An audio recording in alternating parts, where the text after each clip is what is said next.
kita langsung ke Bung Markus. Kritikan publik sebelumnya adalah permainan individu di lini depan yang dianggap ego, Bung Markus. Kalau untuk melawan Gini, apakah sebagai seorang striker ketika ada peluang dan mungkin optimistis bisa merobek gawang tapi nyatanya meleset, harus seperti apa ini Bung Markus? Pola Garuda Muda ini.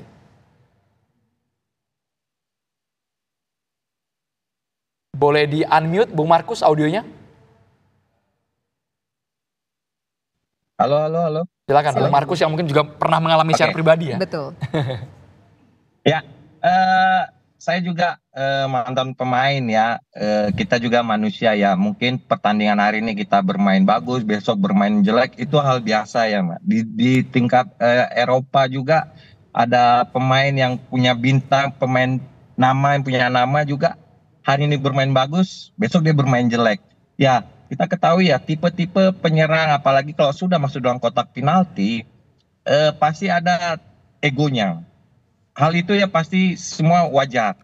Namun ego itu bisa kita evaluasi, perbaiki jika seandainya bisa pertandingan hari ini dia terlalu banyak ego, dilihat temannya free, kosong, tidak dikasih, ya mungkin pertandingan selanjutnya kita, ya ini peran pelatih ya, bagaimana bisa mendekatkan ke pemainnya untuk mengajak pemain itu bagaimana nanti pertandingan selanjutnya tidak terlalu ego, boleh ego melewati 1-2 orang, tapi kalau ada kans yang lebih besar untuk teman kita buat dioper, kenapa enggak gitu ya. Tapi ya saya tahu Lino ya, Lino ini dari U16 saya bersama Coach Bima pelatih, kita tahu Lino dari usia 16 itu emang tipe Lino ini kadang-kadang emang bermain ego, tapi kita tidak luput, kita selalu kasih tahu setiap pertandingan sama Lino, kamu harus perbaiki, jangan sampai kamu terlalu banyak main individu, kasih teman kamu kalau memang ada peluang, kalau kamu memang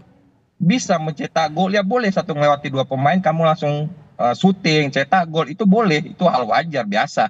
Kalau penyerang tipenya begitu, makanya kadang-kadang kita 5 tahun kita kasih tahu Lino, ya kita tahu sendiri Lino ini kan masih sangat muda ya. Di tim U23 nih yang muda itu Lino sama Akram Fikri. Mereka satu sama di U16 kemarin ya. Saya pikir apalagi anak-anak muda ini kadang-kadang kan egonya ya nggak usah pemain bola aja, kita biasa aja juga kalau anak muda egonya juga terlalu tinggi ya. Makanya kita juga harus paham gimana anak-anak ini yang masih muda ini, kita harus ya pelan pelan bagaimana kita harus kasih tahu para pemain-pemain muda ini untuk mengurangi sedikit rasa ego itu gitu loh. Oke, baik. Sekarang saya ingin menuju ke Bungkus. Bungkus, lawan kita sebelumnya kan adalah orang-orang Asia. Oke, ada Uzbekistan yang gitu kita menyebutnya bahwa bagian yang punya permainannya mungkin berbeda dengan Asia. Tapi kalau kita lihat dari Afrika sendiri, misalkan kita berbicara soal Gini, apa sih mungkin kelemahan Gini yang bisa kita eksploitasi untuk merobak ataupun untuk merobek gawang dari Gini, Bungkus? Iya, sebetulnya kita bisa melihat permainan Gini itu misalnya dari contoh pemain-pemain Afrika yang sebagian juga banyak bermain di Liga 1 ya. Cara main mereka itu ya kurang lebih di sebagian besar Afrika kurang lebih sama ya.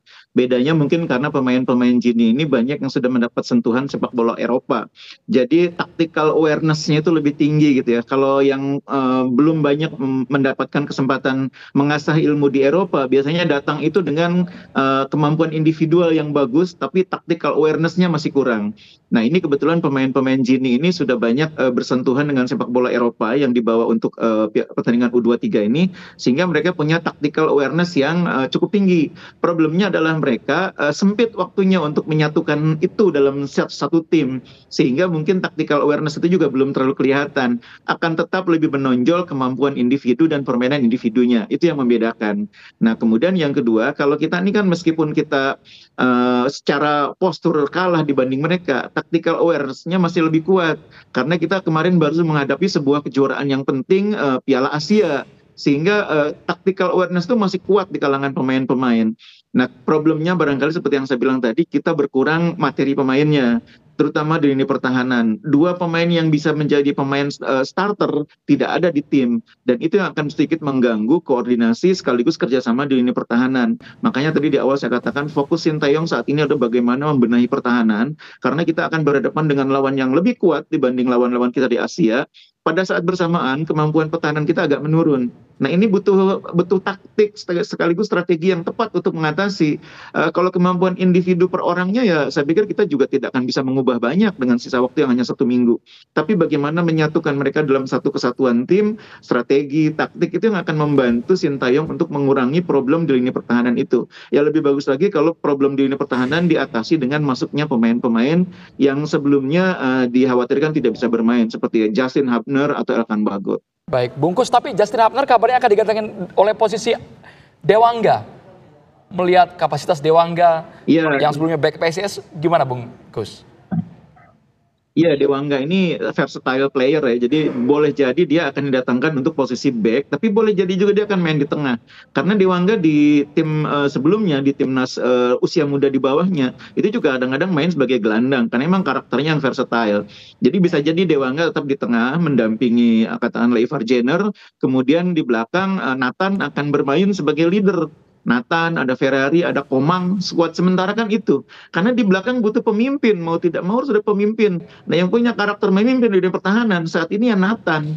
Jadi ini saya pikir Sintayong nanti akan memutuskan di saat-saat terakhir, tergantung skuad yang ada, apakah Nathan main di tengah, karena Nathan di tengah itu juga penting, kerja sama Nathan dengan Ivar itu sangat baik selama Piala Asia. Tapi persoalannya sekarang di belakang lebih penting lagi ada pemimpin, ada orang yang punya pengalaman, punya ketenangan, dan kalau kita lihat permainan terakhir Nathan kemarin lawan Irak, dia menonjol sekali permainannya, dia tenang, dia juga safe mainnya, jarang bikin kesalahan. Nah karena itu biasanya pelatih, pemain yang jarang bikin kesalahan itu dipercaya sebagai leader di belakang, biasanya ya. Tapi tentu situasinya sekali lagi ditentukan oleh komposisi yang ada nanti menjelang pertandingan. Baik, sekarang saya ke Bung Markus. Bung Markus, kalau menurut Anda pertandingan antara Indonesia melawan Gini di babak playoff, ini akan bisa siapa yang menang dan prediksi skornya berapa? Bung Markus, singkat saja. Sebenarnya gini ya, kalau prediksi skor saya dari kemarin juga saya bilang saya tidak bisa memprediksi berapa. Yang pasti kalau anak-anak ini Garuda Muda ini bisa bermainnya seperti Piala Asia di Qatar kemarin, kerjasamanya lebih solid lagi, komunikasinya lebih bagus lagi, lini pertahanannya lebih disiplin.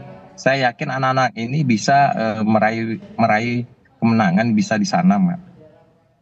Oke, baik. Terima kasih Bung Markus dan terima kasih juga Bungkus sudah bersedia berbincang bersama kami. Tentunya kita berharap agar Dewi Fortuna ini berada di pihak Indonesia sehingga Indonesia nanti bisa mengalahkan Gini dan maju ke babak Olimpiade di Paris. 2-0 harapannya. Amin ya robbal alamin.